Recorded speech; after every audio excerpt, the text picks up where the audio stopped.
Welcome back to Cinema Daily US. Today I will be talking to you about Apartment 7A, an American psychological thriller directed by Natalie Erika James. She co-wrote the screenplay with Christian White and Skylar James, and this is intended to serve as a prequel to the 1968 film Rosemary's Baby. The film shifts its focus to a secondary character whose brief narrative arc was no less disturbing, tragic, and mysterious than the one of Rosemary. I'm talking about Terry Ginofrio, in this case played by Julia Garner, the same character that Mia Farrow's Rosemary had met in the basement laundry room and that the elderly couple in the building, Minnie and Roman Cassavet, had taken in. Terry's character in the 1968 film explained how they behaved like a real grandfather and a real grandmother. They don't have children, so I'm like the daughter they never had. If it weren't for them, I would be dead by now. This is what Terry had told Rosemary back in the day.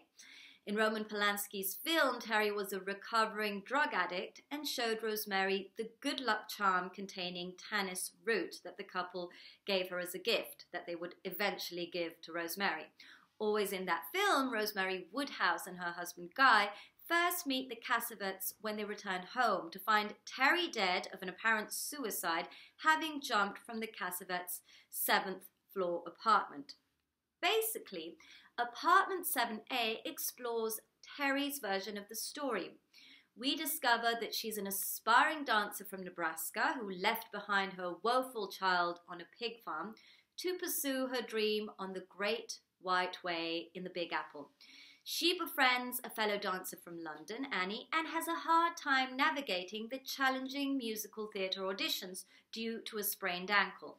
She is taken under the wing of Minnie Cassavet, played by Diane Weist, and her husband Ronan, played by Kevin McNally, who don't have an offspring and have the propensity to saving those in need. They offer her a home and help her pursue her dream to stardom through their young Broadway producer friend, played by Jim Sturgess. In this film, Terry is not much of a junkie in terms of heavy drugs, but does consume pills. If in Rosemary's Baby she was the first woman the Cassavets trick into becoming the mother of Satan's offspring, in the film by Natalie Erika James, we are introduced to the story of another woman who preceded Terry, Joan Chabarsky. And I won't be adding anything else, so you can all find out for yourselves. The dynamics in which young ladies are deceived by the pushy and intrusive Cassavets and become entangled with the coven of Satanists within the Bramford apartment is the common thread that characterizes the entire Rosemary's Baby franchise. We must not forget that the 1967 novel by Ira Levin was adapted for the screen not only by Roman Polanski.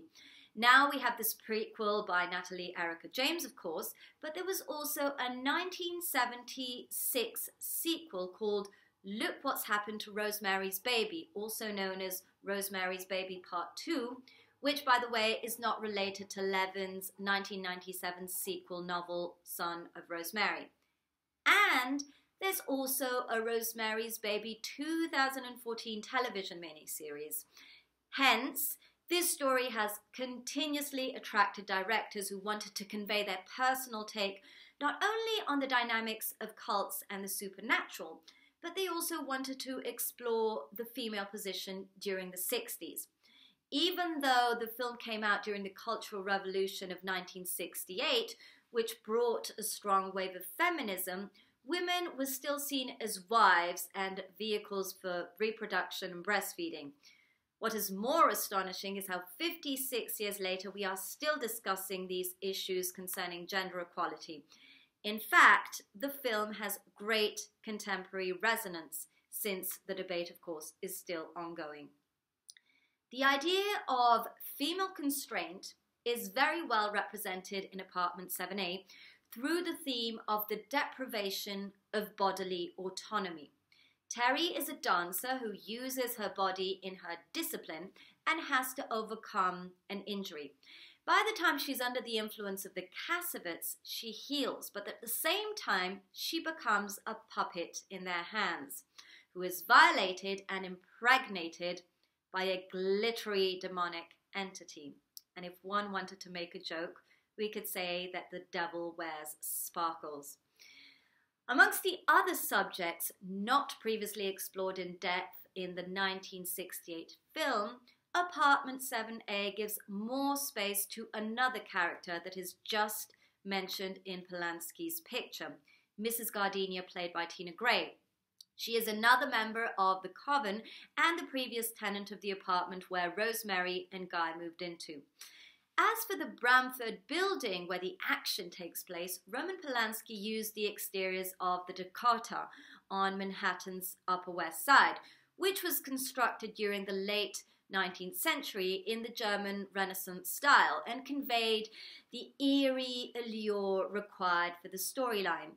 Through its history, it boasted many prestigious residents such as Leonard Bernstein, Rosemary Clooney, Judy Garland, and John Lennon, who was murdered in 1980 as he was leaving the building to go to a recording session.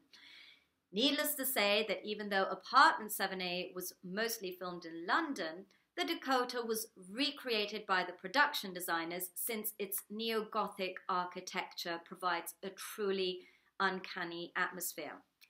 Similarities between the first film and Natalie Erika James's movie can be found in the way supporting characters who try to interfere with the coven's plan either go in a coma or are seriously disfigured. Apartment 7A also gives a nod to Mia Farrow's Vidal Sassoon haircut when Terry herself changes hairstyle. And something I very much appreciated about Apartment 7A is how it homaged the musical realm with songs like Cole Porter's It's Too Damn Hot from the musical Kiss Me Kate, the Ronettes' Be My Baby, and wonderful choreographies that recalled the ones by Busby Berkeley. So I would give Apartment 7A a B, or maybe a B+, and make sure to watch it on Paramount Plus and hold dear the message that is repeated throughout the film. It's not our falls that define us, it's what we do afterwards.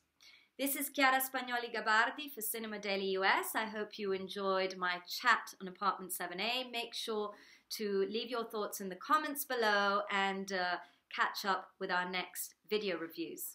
Ciao!